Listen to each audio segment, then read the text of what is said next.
Welcome to PA's Nightmare Wednesdays. As always, welcome, traveler, to my realm of nightmares. Allow me to be your personal assistant into my realm. Come in, take a seat, get comfortable. For when you step into my realm, there's no stepping out.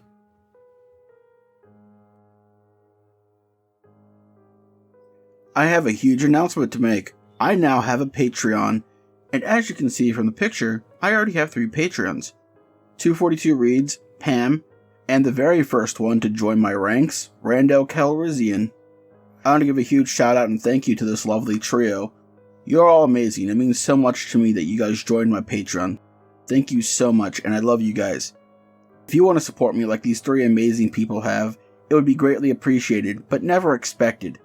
If you join, you can expect perks like exclusive content, voting rights on my Wednesday videos, and if you send me a story or have a story that you would like me to read for my Monday videos, it will take priority. I love you guys, and thank you so much. Your support in either joining me on Patreon or the fact that you just watch my videos means the world to me.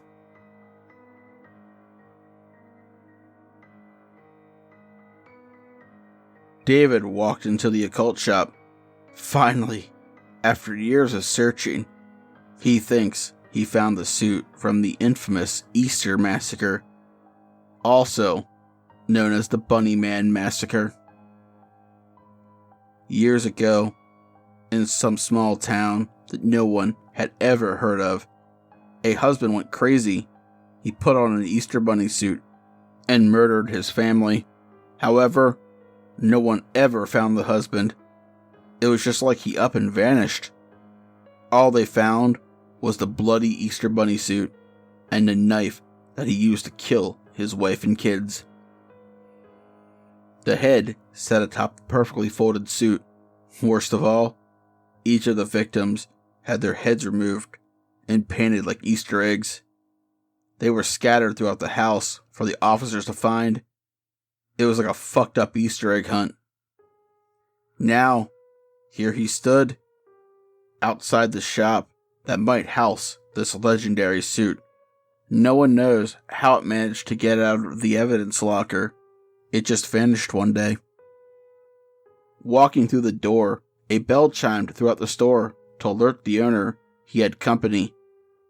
Coming out from the back, a small, frail, older gentleman greeted him. "May I help you, sir?" said the old man in a very polite tone. "Yes. I saw that you may have acquired an item I have been searching for. The suit from the Bunny Man Massacre?" David spoke confidently, and the shop owner's demeanor changed. He went from a polite, frail old man to hostile. He shouted, "Get out! Get out now! Or I'll call the cops. I have no such suit, and if I did, I would not sell it to you." "Fine, old man. I'm leaving. No need to get your balls in a twist," he said to the old man before exiting the building. David was pissed that this had been a waste of his time. What's worse, David was sure the old man had the damn suit. However, as he got back to his car, a strange sight caught his attention. A bunny suit could be seen sitting upright. What was stranger yet, it had its seatbelt on, like it was waiting for him to take it home. David walked around the car. He opened up the back door and removed the head. No one was in it. He did not realize he had been holding his breath until after seeing that it was empty and no killer was inside.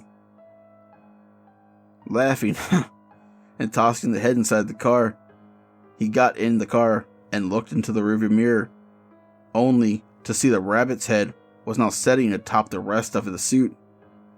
He questioned himself out loud. Did I put the head back on the rabbit?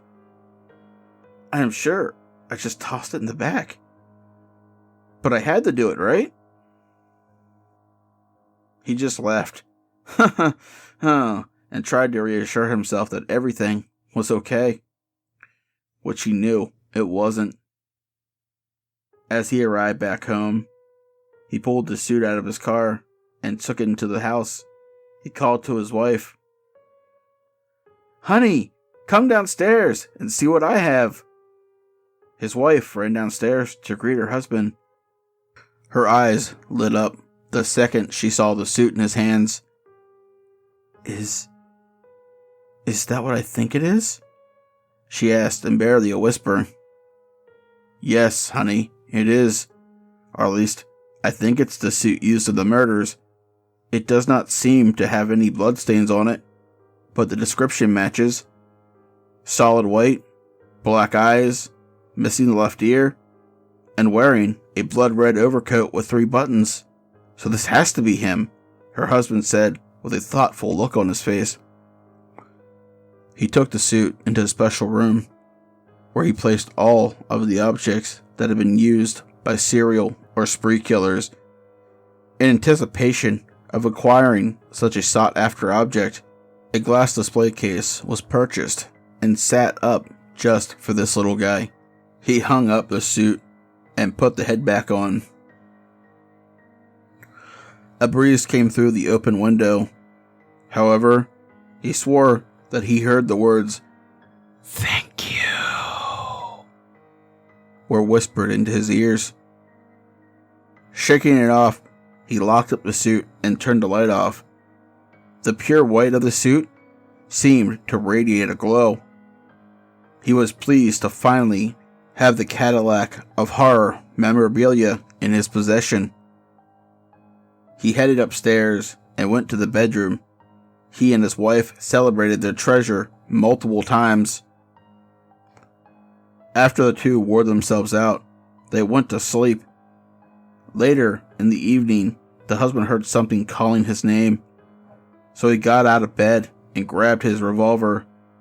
Something or someone was calling his name, and this could never end well. He searched the whole house and was unable to find anyone. He mutters to himself, "Fuck, it must have just been a very realistic dream." He put the revolver back in its holster and headed back to bed. He again heard it. "David, David, David." The voice was so quiet.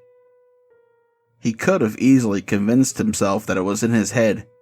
However, it grew louder the closer he got to his murder room. "David, David, David, David." It grew in volume, and as well in frequency.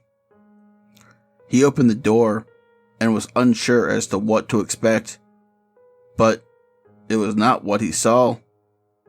Nothing. No ghost, demon, monster, burglar, not even a fucking talking bird. It was just nothing.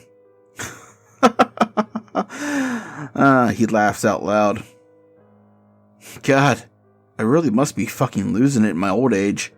What did I expect? The rabbit suit to be out of its cage? The suit was gone. How? Did someone break into his house and steal it? He turned around to wake up his wife. The suit was just standing there. Again, he heard the voice, but did not find the source. "David, come put me on. I will show you a new world. One where all your dreams come true. All I need is some sacrifices.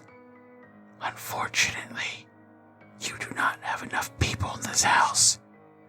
Bring me more, and I will free you from this miserable existence."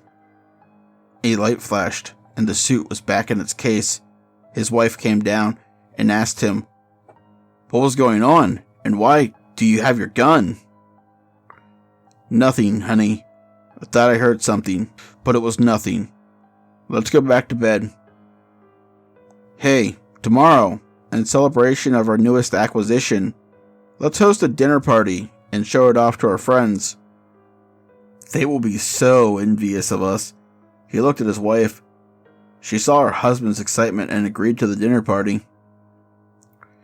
They headed back upstairs to bed. David dreamed of the dinner party and how he would murder all of his friends. It felt as if the entity in the suit was showing him a vision of the future or giving him orders. Either was fine with him. He wanted the power the suit would grant him after the deed was done. David awoke to his alarm and went to work. He suffered through the longest day at his boring 9 to 5. Finally, after getting off work, he went home.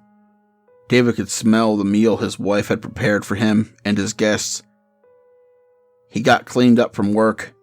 7 came faster than he had expected, and all of his friends filed into his home. David and Amy greeted their guests and enjoyed a good meal. After dinner, David stood up and tapped his spoon on his glass. Every eye focused on him. As you all know, we invited you here this evening to show you the newest acquisition to our murder room. If you will bear with me for a minute, I will go and get the item to show you all. David said as he left the kitchen. David went to get the suit and then put it on. As soon as he did, the suit spoke to him. Are you ready for this, David? This is your time to shine.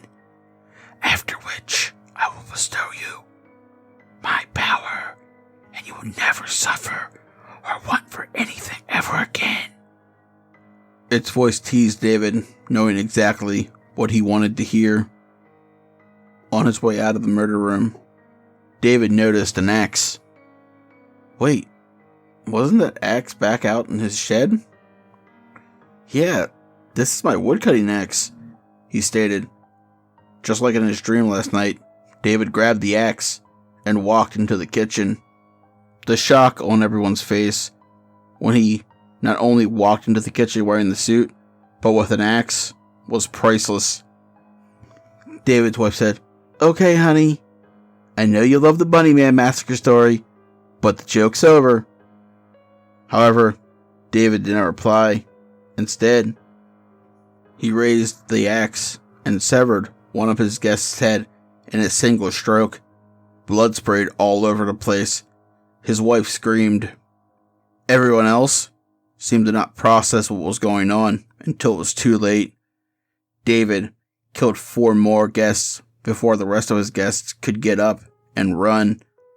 There had been 5 guests killed, but the suit needed one more sacrifice.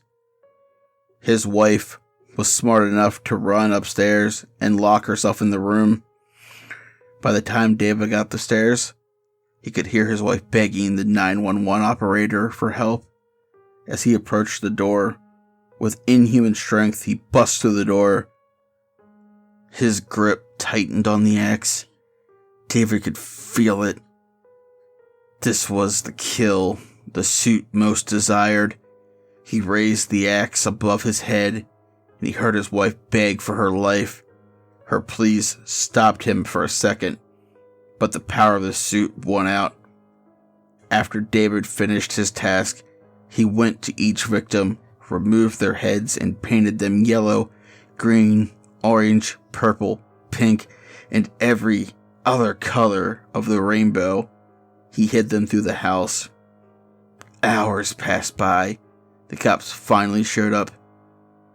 He guessed a frantic woman claiming her husband was in an evil Easter Bunny suit killing everyone did not register as a priority call. The cops never did find David. The only thing they found was the axe and the Easter Bunny suit laying on the ground, perfectly folded with the head on top of the suit. Stranger yet, there was no trace of blood on the suit, even though it was laying on the ground in a pool of blood. It almost seemed like the suit was drinking it. Once the suit was recovered, the cops placed it in an evidence locker. Much like the last time, shortly after the suit disappeared, and no one understood how. But that does not matter, because I always find my way back home. A frail old man gently place me back into my enclosure until next Easter, when I will need to feed once more.